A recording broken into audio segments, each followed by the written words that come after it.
Assalamualaikum warahmatullahi wabarakatuh. Kami mahasiswa dari Institut Agama Islam Negeri Bone, Fakultas Syariah dan Hukum Islam, Prodi Hukum Tata Negara, kelompok 1 semester 3.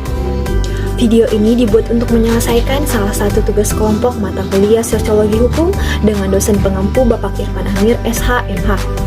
Kami dari kelompok 1 terdiri dari 5 orang yang masing-masing bekerja sama dalam memenuhi tugas video dengan judul materi Keberadaan Hukum, Masyarakat, dan Hak Asasi Manusia. Sebelum kami masuk di pembahasan, izinkanlah kami memperkenalkan diri terlebih dahulu. Yang pertama ada Risma Noviani dengan NIM 742-352-021-008. Yang kedua ada Ulfa Hikmah dengan NIM 742-352-021-016. Yang ketiga ada Feti Vera dengan NIM 742-352-021-013. Selanjutnya yang keempat yaitu dengan saya sendiri atas nama Rismayani dengan NIM 742-352-021-023. Dan yang terakhir ada Bella Putri dengan NIM 742-352-021-006. Baiklah, kami dari kelompok 3 akan mempresentasikan materi dengan judul Keberadaan Hukum, Masyarakat, dan Hak Asasi Manusia. Di sini saya akan menjelaskan pengertian hukum. Pengertian hukum sendiri berasal dari bahasa Arab hakama yahkamu hukman. Masdar dalam Kamus Arab Indonesia Mahmud Yunus diartikan dengan menghukum dan memerintah. Hukum juga diartikan dengan memutuskan, menetapkan, dan menyelesaikan setiap permasalahan. Pengertian hukum secara etimologi, secara bahasa rex berasal dari bahasa Latin yaitu rextum yang berarti bimbingan atau tuntutan atau pemerintahan. Dikenal juga kata rex yaitu orang yang pekerjaannya memberikan bimbingan atau pemerintah atau diartikan dengan raja. Pengertian hukum secara terminologi, hukum adalah kumpulan peraturan yang terdiri atas norma dan sanksi-sanksi. Hukum ialah sesuatu yang berkaitan erat dengan kehidupan manusia, merujuk pada sistem yang terpenting dalam pelaksanaan atau serangkaian kekuasaan penegakan hukum oleh kelembagaan penegakan hukum, karena segala kehidupan manusia dibatasi oleh hukum. Hukum adalah suatu sistem yang dibuat manusia untuk membatasi tingkah laku manusia agar tingkah laku manusia dapat terkontrol. Hukum adalah aspek terpenting dalam pelaksanaan atas rangkaian kekuasaan kelembagaan. Hukum mempunyai tugas untuk menjamin adanya kepastian hukum dalam masyarakat. Tujuan hukum mempunyai sifat universal seperti ketertiban, ketenteraman, kedamaian, kesejahteraan, dan kebahagiaan dalam tata kehidupan bermasyarakat. Dengan adanya hukum, maka setiap perkara dapat diselesaikan melalui proses pengadilan dengan antara hakim berdasarkan ketentuan hukum yang berlaku. Selain itu, hukum bertujuan untuk menjaga dan mencegah agar setiap orang tidak dapat jadi hakim atas dirinya sendiri. Lebih dan kurangnya mohon dimaafkan. Wassalamualaikum warahmatullahi wabarakatuh. Saya akan mempresentasikan macam-macam pembagian hukum, di mana pembagian hukum di sini terbagi menjadi 8. Yang pertama, hukum menurut isinya yang terbagi menjadi 2, yaitu hukum private dan hukum publik. Di mana hukum private di sini merupakan hukum yang mengatur tentang hubungan antara seorang dan seorang, sedangkan hukum publik adalah hukum yang mengatur tentang hubungan seorang dengan negara. Selanjutnya yaitu hukum menurut wujudnya, terbagi menjadi 2, yaitu objektif dan subjektif. Di mana objektif di sini adalah hukum yang berlaku secara umum, dan sedangkan hukum subjektif adalah hukum yang mengenai atau mengatur tentang beberapa orang saja. Selanjutnya yaitu hukum menurut sifatnya, di mana terbagi lagi menjadi 2, yaitu hukum yang mengatur dan hukum yang memaksa. Di mana hukum yang mengatur di sini adalah hukum yang memiliki kekuasaan yang mutlak dan harus diikuti, sedangkan hukum yang mengatur adalah hukum yang dapat dikesampingkan karena adanya kondisi-kondisi tertentu. Selanjutnya yaitu hukum dengan cara mempertahankannya, terbagi menjadi 2, yaitu hukum material dan hukum formil. Di mana hukum material adalah hukum yang memuat tentang larangan dan perintah-perintah yang harus dilakukan, sedangkan hukum formil adalah hukum yang mengatur tentang bagaimana cara mempertahankan hukum material. Selanjutnya yaitu hukum menurut waktu berlakunya, terbagi menjadi 3, yaitu ius constitutum, ius constituendum, dan hak asasi, di mana ius constitutum adalah hukum yang berlaku sekarang, ius constituendum adalah hukum yang berlaku di masa yang akan datang, dan hak asasi adalah hukum yang berlaku sepanjang masa. Selanjutnya, hukum berdasarkan tempat berlakunya, yaitu terbagi menjadi dua, internasional dan nasional, di mana nasional di sini hanya menyangkut satu negara saja, sedangkan internasional adalah menyangkut beberapa negara. Selanjutnya yaitu hukum berdasarkan bentuknya, terbagi menjadi dua, yaitu tertulis dan tidak tertulis, di mana seperti yang kita ketahui, hukum tertulis adalah hukum yang memiliki bentuk seperti KUHP dan KUH Perdata, sedangkan hukum yang tidak tertulis contohnya adalah hukum adat yang tidak dibukukan. Dan yang terakhir adalah hukum menurut sumbernya, terbagi menjadi 5, yaitu undang-undang. Undang-undang di sini adalah hukum yang terdapat dalam peraturan perundang-undangan. Selanjutnya yaitu adat adalah hukum yang hidup di masyarakat atau sering disebut living law. Selanjutnya yaitu traktat adalah hukum yang terbentuk karena adanya perjanjian antar negara. Selanjutnya, jurisprudensi adalah hukum yang terbentuk karena adanya keputusan hakim. Dan yang terakhir yaitu doktrin, di mana doktrin di sini adalah pendapat-pendapat para ahli. Sekian dari saya, terima kasih. Petivera dari kelompok 1 akan menjelaskan tentang pengertian masyarakat dan tipe-tipe masyarakat. Yang pertama itu saya akan menjelaskan pengertian masyarakat menurut Konjaradiningrat, yaitu masyarakat adalah sekumpulan manusia yang saling bergaul atau dengan istilah ilmiahnya saling berinteraksi. Adapun tipe-tipe masyarakat yaitu yang pertama ada litigasi. Litigasi di sini yaitu di mana sang penggugat mengklaim dirinya mengalami kerugian atas akibat tindakan dari terdakwa dan menuntut upaya hukum. Jadi di sini litigasi itu sesuatu yang menempuh perjalanan hukum. Adapun non litigasi yaitu suatu penyelesaian hukum di luar pengadilan dan dikenal sebagai penyelesaian sengketa alternatif. Yang ketiga ada masyarakat konsensus. Masyarakat konsensus menggambarkan masyarakat yang terintegrasi secara fungsional dan relatif, memiliki sistem yang stabil. Adapun masyarakat konflik merupakan masyarakat yang terdiri dari individu atau kelompok yang dengan munculnya konflik dan perbedaan yang diadakan secara paksaan. Hal ini terjadi karena para individu maupun kelompok berupaya memaksimalkan pencapaian di dunia yang memiliki keterbatasan sumber daya dan berbagai jenis barang. Yang keempat, ada masyarakat modern. Masyarakat modern di sini tidak terikat dengan adat istiadat karena menurut mereka adat istiadat merupakan penghambat menuju kemajuan.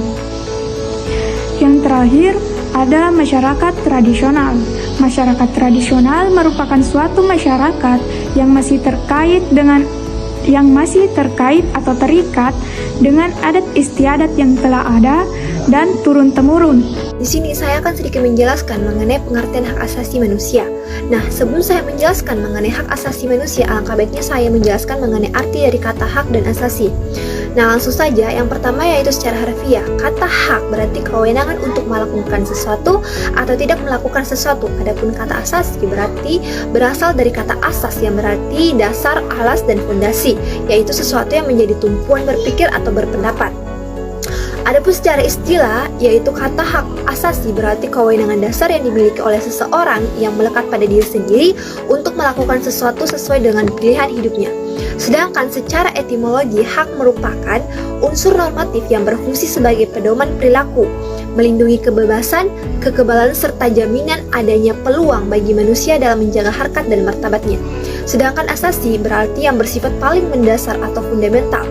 Nah, demikian hak asasi berarti hak yang paling mendasar yang dimiliki oleh manusia sebagai fitrah, sehingga tak satu pun makhluk dapat menginvestasinya apalagi mencabutnya. Selanjutnya saya akan menjelaskan mengenai pengertian hak asasi manusia. Di sini ada beberapa pengertian hak asasi manusia menurut para ahli. Yang pertama menurut John Lodge. John Lodge mengatakan bahwa hak asasi manusia adalah hak-hak yang diberikan langsung oleh Tuhan Yang Maha Esa sebagai sesuatu yang bersifat kodrati. Yang kedua yaitu menurut Jane Matterson. Jane Matterson mengemukakan bahwa hak asasi manusia adalah hak-hak yang paling melekat pada manusia, yang tanpa dengannya manusia mustahil dapat hidup sebagai manusia. Yang ketiga yaitu menurut Peter. Peter mengemukakan bahwa hak asasi manusia adalah hak dasar yang dimiliki setiap insan untuk mengembangkan dirinya. Sedangkan menurut Baharuddin menyatakan bahwa hak asasi manusia adalah hak-hak yang diberikan langsung oleh Tuhan Yang Maha Esa. Oleh karena itu tidak ada kekuasaan apapun di dunia yang dapat mencabutnya. Namun bukan berarti manusia bisa berbuat semaunya. Berdasarkan beberapa pengertian mengenai hak asasi manusia, maka dapat disimpulkan bahwa hak asasi manusia adalah hak-hak dasar atau hak-hak pokok yang dimiliki oleh setiap manusia sejak lahir yang diberikan oleh Allah, dan juga hak-hak yang melekat pada setiap manusia, yang tanpa dengannya manusia mustahil dapat hidup sebagai manusia. Hak hidup misalnya adalah klaim untuk memperoleh dan melakukan segala sesuatu yang dapat membuat seseorang serta hidup, karena tanpa hak tersebut eksistensinya sebagai manusia akan hilang. Nah, selanjutnya hak asasi manusia juga dianggap sebagai hak yang dibawa sejak seseorang lahir ke dunia. Itu sebenarnya adalah anugerah dari Tuhan Yang Maha Esa, karena tidak ada satu kekuasaan di dunia dapat mencabutnya. Meskipun demikian, menurut Baharuddin Lopa, bukan berarti manusia dengan hak-hak itu dapat berbuat semena-mena. Sebab apabila seseorang melakukan sesuatu yang dapat dikategorikan memperkosa hak asasi orang lain, maka ia harus mempertanggungjawabkan perbuatannya. Jadi hak asasi mengandung kebebasan secara mutlak tanpa menghindarkan hak-hak dan kepentingan orang lain. Adapun pengertian hak asasi manusia yang diatur dalam Hukum Positif Negara Indonesia, yaitu dalam pasal 1 ayat 1 Undang-Undang Nomor 39 Tahun 1999, yaitu hak asasi manusia adalah seperangkat hak yang melekat pada hakikat dan keberadaan manusia sebagai makhluk Tuhan Yang Maha Esa dan merupakan anugerahnya yang wajib dihormati dan dijunjung tinggi dan dilindungi oleh negara, hukum, pemerintah, dan setiap orang demi kehormatan serta perlindungan harkat dan martabat manusia. Berdasarkan ketentuan dalam pasal 1 ayat 1 Undang-Undang Nomor 39 dijelaskan bahwa hak asasi manusia merupakan hak yang paling hakiki yang dimiliki oleh manusia dan tidak dapat diganggu-gugat oleh siapapun. Hak asasi manusia juga memiliki nilai yang universal. Nilai universal berarti tidak mengenai batas, ruang, dan waktu. Itulah sempat yang saya jelaskan, lebih dan kurangnya mohon dimaafkan. Saya akan membahas mengenai pengistilahan HAM di berbagai negara. Yang pertama yaitu pengistilahan hak asasi manusia di Inggris. Ada beberapa. Yang pertama yaitu Magna Carta. Magna Carta terlahir dengan dipelopori kaum bangsawan yang memaksa raja untuk mengeluarkan Magna Carta. Magna Carta sendiri berisi mengenai petugas keamanan dan pemungut pajak yang harus menghormati hak-hak penduduk, larangan penuntutan tanpa bukti-bukti yang sah, larangan penahanan, penghukuman, dan perampasan benda dengan sewenang-wenangnya. Dan apabila seseorang terlanjur ditahan, raja berjanji akan mengoreksi kesalahannya. Yang kedua yaitu Petition of Rights pada tahun 1628. Secara umum, isi petisi ini menuntut hak-hak yang pertama yaitu pajak dan pungutan harus disertai persetujuan. Yang kedua, warga negara tidak boleh dipaksakan menerimanya. Dan yang ketiga yaitu tentara tidak boleh menggunakan hukum perang dalam keadaan damai. Yang ketiga, habeas corpus pada tahun 1679 di Inggris merupakan dokumen hukum yang mengatur tentang penahanan seseorang. Isinya yaitu menetapkan bahwa orang yang ditahan harus ditahan dalam 3 hari setelah penahanan, dan alasan penahanan seseorang harus disertai bukti yang sah menurut hukum. Yang keempat yaitu Bill of Rights pada tahun 1689. Dokumen hukum yang ditandatangani oleh Raja William ini adalah pembuatan undang-undang yang berisikan bahwa Raja William harus mengakui hak-hak parlemen. Hak-hak undang-undangnya harus juga dipersetujui ataupun atas dasar dari parlemen. Pemungutan pajak harus dengan persetujuan parlemen, dan parlemen berhak mengubah keputusan raja. Hak warga negara untuk memeluk agama menurut kepercayaannya masing-masing. Dan yang kedua yaitu di Prancis, hak asasi manusia disebut sebagai Declaration des droits de l'homme du citoyen pada tahun 1789 yang dicetuskan oleh Jean-Jacques untuk melawan kesewenang-wenangan raja di awal revolusi Prancis. Dokumen ini berisi tentang pernyataan kebebasan atau liberté, kesamaan atau égalité, dan persaudaraan atau kesetiakawanan. Dan yang terakhir di Amerika disebut sebagai Declaration of Independence. Pada tahun 1776 di Amerika, deklarasi ini merupakan suatu kesepakatan dari Kongres yang mewakili 13 negara yang baru saja bersatu, dan dideklarasikan pada tanggal 4 Juli 1776.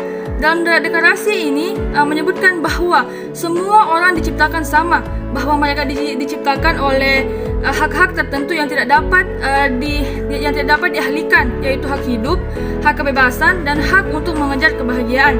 Baiklah, itu yang dapat saya sampaikan. Mohon kurang-kurang lebihnya mohon dimaafkan. Wabillahi taufiq wal hidayah. Wassalamualaikum warahmatullahi wabarakatuh. Kesimpulan yang dapat kami berikan pada video kali ini yaitu hukum adalah kumpulan peraturan yang terdiri atas norma dan sanksi-sanksi. Adapun masyarakat yang merupakan kesatuan hidup manusia yang berinteraksi menurut suatu sistem adat istiadat tertentu yang bersifat kontinu dan terikat oleh suatu rasa identitas yang sama. Sedangkan hak asasi manusia adalah hak-hak dasar yang dimiliki sejak lahir yang diberikan langsung oleh Tuhan Yang Maha Esa sebagai sesuatu yang bersifat kodrati.